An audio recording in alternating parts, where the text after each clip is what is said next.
Hello, കുറേ നാളായാലേ നമ്മളൊരു video ഒക്കെ ആയിട്ട് വന്നിട്ട്. അപ്പോൾ ഈ വീഡിയോ എന്ന് പറഞ്ഞിട്ടുണ്ടെങ്കിൽ ശരിക്കും പറഞ്ഞാൽ കുറേ നാളായിട്ടോ ഈ ഒരു സംഭവം നടന്നിട്ട്. ഞങ്ങൾ കാസർഗോഡ്, ഞങ്ങൾക്ക് വി ബെസ്റ്റ് എന്ന് പറഞ്ഞൊരു കമ്മ്യൂണിറ്റിയിൽ ഞാൻ അങ്ങാണ് കേട്ടോ. എന്താണ് വി ബെസ്റ്റ് എന്ന് വെച്ചിട്ടുണ്ടെങ്കിൽ രാവിലെ എല്ലാ ദിവസവും രാവിലെ 4 മണിയാകുമ്പോൾ എഴുന്നേറ്റിട്ട് 4:30 യോഗയൊക്കെ ചെയ്ത് 5:15 ഒരു പോസിറ്റീവ് ക്ലാസ് ഒക്കെ ആയിട്ട് പോകുന്ന ഒരു കമ്മ്യൂണിറ്റിയാണ് വി ബെസ്റ്റ് കേട്ടോ. അപ്പോൾ അതിൽ ഞങ്ങൾ കുറേ മെമ്പേഴ്സ് ഉണ്ട്. ഞങ്ങൾ എല്ലാവരും കൂടെ ഒരു ഗെറ്റ് ടുഗദർ കാസർഗോഡ് വെച്ചിട്ടുണ്ടായിരുന്നു കേട്ടോ. അപ്പോൾ അവിടെ പോയതിൻ്റെ ആ ട്രെയിൻ യാത്രയും എല്ലാമാണ് ഇന്നത്തെ ഈ വീഡിയോയിലുള്ളത്. അത് ശരിക്കും പറഞ്ഞാൽ ഈ ഒരൊറ്റ വീഡിയോയിൽ ഇടാൻ പറ്റത്തില്ല, 2 വീഡിയോയിൽ ഉൾക്കൊള്ളിക്കേണ്ടി വരും കേട്ടോ. അത്രയും വലിയൊരു പ്രോഗ്രാം നമ്മൾ കുറേ ഷൂട്ട് ചെയ്ത് വെച്ചിട്ടുണ്ടായിരുന്നു. അപ്പം ഞങ്ങൾ കുറേ പേര് സ്ലീപ്പറല്ല, എന്താ പറയുക അതിന്, നോൺ എ സിയിലും കുറച്ച് പേര് എ സിയിലും ഒക്കെ ആയിട്ടാണ് കേട്ടോ നമ്മൾ ട്രാവൽ ചെയ്തത്. അപ്പം ഞങ്ങളുടെ പരിപാടി എന്താണെന്ന് വെച്ചിട്ടുണ്ടെങ്കിൽ ഞങ്ങളിവിടെ നോൺ എ സി കമ്പാർട്ട്മെൻറ്റിൽ ഉണ്ടായിരുന്ന എല്ലാവരും കൂടെ നല്ല അടിച്ച് പൊളിയായിരുന്നു. പാട്ട് പഠിക്കലും ഉണ്ടായിരുന്നു, പാട്ട് പാടലാണ് ഈ കാണുന്നത് കേട്ടോ. അപ്പോൾ പാട്ട് പാടലും എന്ന് വെച്ചാൽ ഞങ്ങൾക്ക് വൈകുന്നേരം അവിടെ ചെന്ന് കൾച്ചറൽ പ്രോഗ്രാംസ് ഒക്കെ ഉണ്ടായിരുന്നു. പരിപാടി പാട്ട് പാടലും ഒച്ചപ്പാടും ബഹളും നല്ല രസമായിരുന്നു. ശരിക്കും ഞങ്ങളുടെ കൂടെ ആ കമ്പാർട്ട്മെൻറ്റിൽ ഉണ്ടായിരുന്നവരും അത് എൻജോയ് ചെയ്യുന്നുണ്ടായിരുന്നു. നമുക്ക് മനസ്സിലാവുമല്ലോ അവരുടെ ഇത് കാണുമ്പോൾ. എ സിയിലുള്ളവരെന്ന് പറഞ്ഞിട്ടുണ്ടെങ്കിൽ എല്ലാവരും ഭയങ്കര ശാന്തമായിട്ടൊക്കെ ഇരിക്കുമായിരുന്നു. അങ്ങനെയല്ല ഇവിടെ ഇരിക്കാൻ പറ്റുള്ളൂ. അതിനും മാത്രം ഞങ്ങളിവിടെ അടിച്ചു പൊളിച്ചു കേട്ടോ. അപ്പോൾ അവിടെ നിന്ന് പിന്നെ കുറച്ച് നേരം ഈ മാമൊക്കെ ഉണ്ടല്ലോ, ബെജി മാമൊക്കെ അവിടെ നിന്ന് ഇവിടെ വന്ന് നമ്മളുടെ കൂടെ ഇരുന്നു. യുബി മിസ്സും ഒക്കെ വന്നിരുന്നു. ഞങ്ങൾ ഇവിടെ ഇരുന്നവരെല്ലാവരും കൂടെ അങ്ങനെ പാട്ടൊക്കെ പാടി പ്രാക്ടീസൊക്കെ ചെയ്ത് നല്ല രസമായിരുന്നു. അതുകൂടാതെ അന്താക്ഷരിയൊക്കെ കളിച്ച് ശരിക്കും ഈ ഒരു കുഞ്ഞു വാവ ഞങ്ങളുടെ ആ ഒരു ദിവസത്തിനെ ഭയങ്കര അടിപൊളിയാക്കി എന്ന് വേണം പറയാൻ. അവളെ കൊണ്ടുള്ള പാട്ട് പാടിക്കലും അവൾ പറയുന്ന പാട്ട് പാടലും അവളുടെ കളിയും ചിരിയും ഒക്കെ കൂടെ ഭയങ്കര രസമായിരുന്നു. ശരിക്കും നമ്മൾ ഈ പണ്ടൊക്കെ ഇങ്ങനെ, പണ്ടല്ല ഇപ്പോഴും അതെ, ഈ സിനിമയിലൊക്കെ ഇങ്ങനെ കാണുമല്ലോ, ട്രെയിനിൽ ഇങ്ങനെ പോകുമ്പോൾ നമ്മളിങ്ങനെ ഒച്ചപ്പാട്ടുണ്ടാക്കുന്നു, പാട്ട് പാടുന്നു. അതിനൊന്നും ഒരു അവസരം കിട്ടാതിരുന്ന കുറേ പേർക്ക് അങ്ങനെ അവസരം കിട്ടിയപ്പോൾ അത് വെച്ച് അങ്ങോട്ട് അർമാദിച്ചു എന്ന് വേണം പറയാൻ. അങ്ങനെയായിരുന്നു ഞങ്ങളുടെ ഇന്നത്തെ ഒരു ട്രെയിൻ യാത്ര. പിന്നെ ഫുഡാണെങ്കിൽ ബ്രേക്ക്ഫാസ്റ്റ് ഞാൻ ഡോർഫിനോട് ചോദിച്ചു നമുക്ക് ഫുഡ് എടുത്തിട്ട് പോവാം. അപ്പോൾ ഡോപ്പി പറഞ്ഞു ചിലപ്പോൾ മറ്റുള്ളവരൊന്നും കൊണ്ടുവന്നില്ലെങ്കിലും എൽസാ നമ്മൾ മാത്രമായിട്ട് കൊണ്ടുപോയാൽ അങ്ങനെ മോശമല്ലേ. അങ്ങനെ പറഞ്ഞിട്ട് എന്ത് പറ്റി, ഞങ്ങൾ മാത്രം കൊണ്ടുപോയില്ല, ബാക്കി എല്ലാവരും കൊണ്ടുവന്നു. എന്നിട്ട് ഫുഡൊക്കെ നമ്മൾ എല്ലാവരും കൂടെ ഷെയർ ചെയ്ത് കഴിക്കുമായിരുന്നു കേട്ടോ. രാവിലെ അപ്പം ഉണ്ടായിരുന്നോ? അപ്പം ഉണ്ടായിരുന്നു. പിന്നെ പുട്ടുണ്ടായിരുന്നു. പുട്ടിൻ്റെ കൂടെ മാമ്പഴമായിരുന്നു കേട്ടോ, മാമ്പഴം ഉണ്ടായിരുന്നു. പിന്നെ വേറെ ഒരു സെറ്റ് പുട്ടിൻ്റെ കൂടെ ഇറച്ചിക്കറി ഉണ്ടായിരുന്നു. കിടിലനായിരുന്നു. അങ്ങനെ ഞങ്ങൾ കാസർഗോഡ് വന്നിറങ്ങി.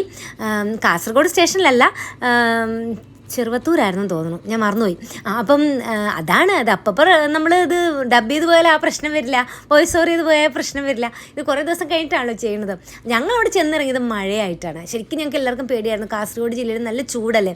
അപ്പം നമ്മളവിടെ ചെന്നിട്ട് എന്തായിരിക്കും അവസ്ഥ എന്നുള്ളത്. പക്ഷേ ഞങ്ങളെല്ലാവരും മഴയത്താണ് ശരിക്കും പറഞ്ഞാൽ ഞങ്ങളുടെ ഈ ഒരു ഗെറ്റ് ടുഗദർ നടക്കുന്ന സ്ഥലത്തേക്ക്, കദളീവനം കേട്ടോ, കദളീവനം എന്നാണ് കേട്ടോ ഈ സ്ഥലത്തിൻ്റെ പേര്. അപ്പോൾ അവിടേക്ക് ഞങ്ങൾ വന്നത് നല്ലൊരു സ്റ്റേ ആയിരുന്നു. കണ്ടോ, എല്ലാവരും ഓട്ടോയിൽ എല്ലാവരും മഴയത്താണ് സ്റ്റേഷനിൽ നിന്ന് അങ്ങോട്ടേക്ക് വന്നത്. ഇത് ഞങ്ങളുടെ റൂമിൻ്റെ ബാൽക്കണിയിൽ നിന്ന് താഴേക്ക് നോക്കുമ്പോഴുള്ളൊരു വ്യൂ ആണ് കേട്ടോ. നല്ല രസമുണ്ടായിരുന്നു അത് കാണാനായിട്ട്. എനിക്ക് തോന്നുന്നു മറ്റുള്ള എല്ലാവർക്കും ഇങ്ങനൊരു ബാൽക്കണി വ്യൂ കിട്ടിയിട്ടുണ്ടാകാൻ വഴിയില്ല, 1-2 പേർക്ക് ചിലപ്പോൾ കിട്ടിയിട്ടുണ്ടാവും കേട്ടോ. അവിടെ വന്നു കഴിഞ്ഞപ്പോഴേക്കും പിന്നെ എല്ലാവരും പരസ്പരം പരിചയപ്പെടലായി, ഫോട്ടോ എടുക്കലും വർത്തമാനം പറച്ചിലും. പിന്നെ ഫ്രഷ് ആവണമല്ലോ. വൈകുന്നേരം ഞങ്ങൾക്ക് ലാമ്പ് ലൈറ്റിംഗ് സെറിമണി ഉണ്ട്. അപ്പോൾ അതിന് വേണ്ടിയിട്ട് എല്ലാവരും സെറ്റ് സാരിയൊക്കെയാണ് എടുത്തത്. എൻ്റെ കയ്യിലുണ്ടായിരുന്നത് എൻ്റെ കളർ ഇതായിരുന്നു, ഒരു റോസ് ഗോൾഡ് കളറ്. അത് ശരിക്കും പറഞ്ഞാൽ ഇതൊരു ധാവണിയാണ്, പാവാടയും ആ ധാവണിയാണ്. അത് സാറമോളുടെയാണ്. അത് ഞാൻ എൻ്റെ ബ്ലൗസൊക്കെ ഇട്ട് നമുക്ക് കൊടുക്കാമല്ലോ. അപ്പോൾ അങ്ങനെ അഡ്ജസ്റ്റ് ചെയ്ത് ഞാനത് എടുത്തു. ഇനി ഞാനും ഡോപ്പിയും കൂടി ഹാളിലേക്ക് പോകണം. ഈ കാണുന്നതാണ് ഇവിടുത്തെ ഒരു ഡൈനിങ് ഹാൾ കേട്ടോ. പിന്നെ നമ്മളുടെ ഈ മീറ്റിംഗ് ഒക്കെ നടക്കുന്ന ഒരു കോൺഫറൻസ് ഹാൾ ഉണ്ടാവുമല്ലോ, അവിടേക്കാണ് ഞങ്ങൾ പോകുന്നത് കേട്ടോ. ഇവിടെ ആണെങ്കിലേ അവർക്കൊരു കുളവും കാവും പാടങ്ങളും ഒക്കെ ഉള്ള നല്ല കിടിലൻ സ്ഥലമാണ് കേട്ടോ. നേരെ പോകുന്നത് ആ ഒരു കുളത്തിലേക്കാണേ. ഈ കുളത്തിൻ്റെ അപ്പുറത്ത് പാടമാണ്. അപ്പോൾ ഇതെന്ന് വെച്ചിട്ടുണ്ടെങ്കിൽ ഞങ്ങൾക്കൊരു ട്രോഫി ഉണ്ട്. ഓരോ പോയിൻറ്റ്സൊക്കെ അനുസരിച്ച് ഇങ്ങനെ പോയിൻ്റൊക്കെ ഉണ്ട് കേട്ടോ. കലാപരിപാടികളൊക്കെ ഉള്ളതുകൊണ്ട് എപ്പോഴും പോയിൻ്റൊക്കെ ഇട്ട്. പിന്നെ നമ്മൾ ഈ സൂമിലും മീറ്റിങ്ങിലാണെങ്കിലും ഞങ്ങൾക്ക് കുറേ ആക്ടിവിറ്റീസൊക്കെ ഉണ്ട്. അപ്പോൾ അതിന് കൂടുതൽ മാർക്ക് വാങ്ങിക്കുന്നവർക്ക് പോയിൻറ്റ്സ് ഒക്കെ ഉണ്ട്. അങ്ങനെയുള്ള ലെവൽ റോളിങ് ട്രോഫിയൊക്കെ ഉണ്ട് ഞങ്ങൾക്ക്.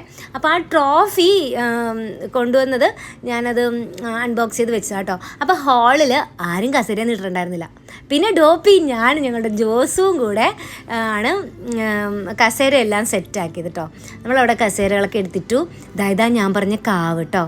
നല്ല രസമില്ലേ കാണാൻ? നല്ലൊരു അറ്റ്മോസ്ഫിയറാണ് ഇവിടെ. ഭയങ്കര ശാന്തതയാണ്, ഭയങ്കര ഒരു പോസിറ്റീവ് വൈബാട്ടോ. പിന്നെ നമ്മൾക്ക് വൈകുന്നേരം ഞങ്ങൾക്കൊരു പായസം ഉണ്ടായിരുന്നു. പായസം എന്ന് വെച്ചിട്ടുണ്ടെങ്കിൽ വേവിക്കാത്ത പായസം നിങ്ങൾ കണ്ടു. ഇത് സുലോചന ചേച്ചിയും ഗീതാലക്ഷ്മി മാമുമാണ്. എല്ലാവരെയും ഇങ്ങനെ കണ്ട് ഞാൻ പോവുകയാണ് അവിടെ.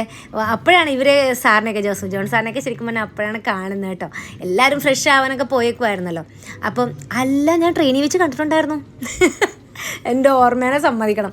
എന്നിട്ട് അവിടെ പായസം കുടിച്ചുകൊണ്ടിരിക്കുക കേട്ടോ പറ്റി മാം. ഈ പായസത്തിൻ്റെ പ്രത്യേകത എന്ന് പറഞ്ഞിട്ടുണ്ടെങ്കിൽ ഇത് വേവിക്കാത്ത പായസമാണ്, അത് കുക്ക് ചെയ്യാത്ത പായസം എന്ന്.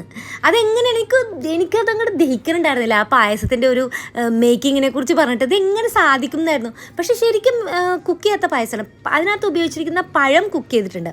ബാക്കിയെല്ലാം എല്ലാം കൂടെ ഇങ്ങനെ മിക്സിയിലിട്ട് അടിച്ചെടുത്തതോ, ഞാനത് ശരിക്കും പറഞ്ഞാൽ അത് ഉണ്ടാക്കണം ഞാൻ കണ്ടില്ല. അപ്പോൾ അങ്ങനെ ഹെൽത്തി ആയിട്ടുള്ളൊരു പായസമായിരുന്നു കേട്ടോ. ഇതാണ് ആ പായസം. ഇത് എല്ലാവർക്കും ഭയങ്കര ഇഷ്ടപ്പെട്ടു. അത് ഞങ്ങളുടെ ജാൻഫി സാറിൻ്റെ പ്രത്യേകതയാണ്.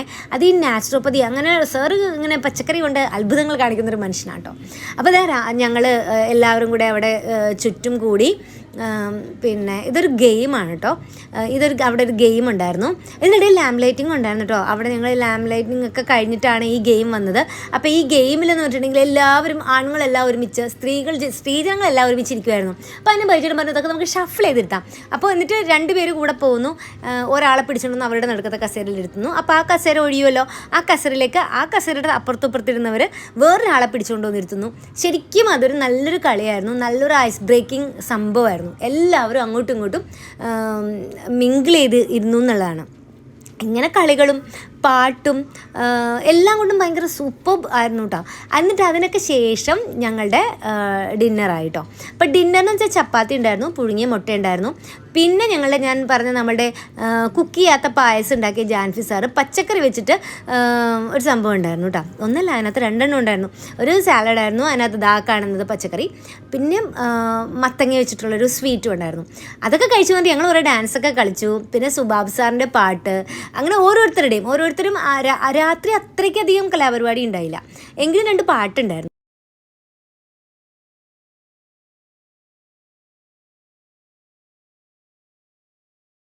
പിന്നെ സോമൻ സാൻഡി ഒരു കോമഡി കഥ പറച്ചിലും.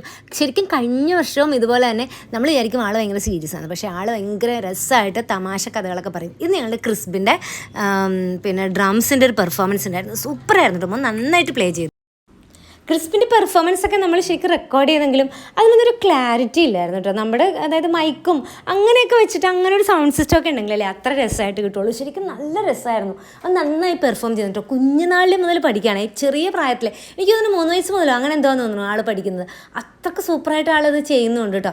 ഈ കുഞ്ഞുമാവ എല്ലാത്തിൻ്റെ ഇടയിലും ഓടി നടക്കുമായിരുന്നു. ആൾ അടിപൊളിയായിരുന്നു കേട്ടോ. അങ്ങനെ രാത്രിത്തെ പ്രെയറും കഴിഞ്ഞിട്ട് ഞങ്ങളന്ന് പിരിഞ്ഞു. അപ്പം നാളെ കാണാം. അതുവരേക്കും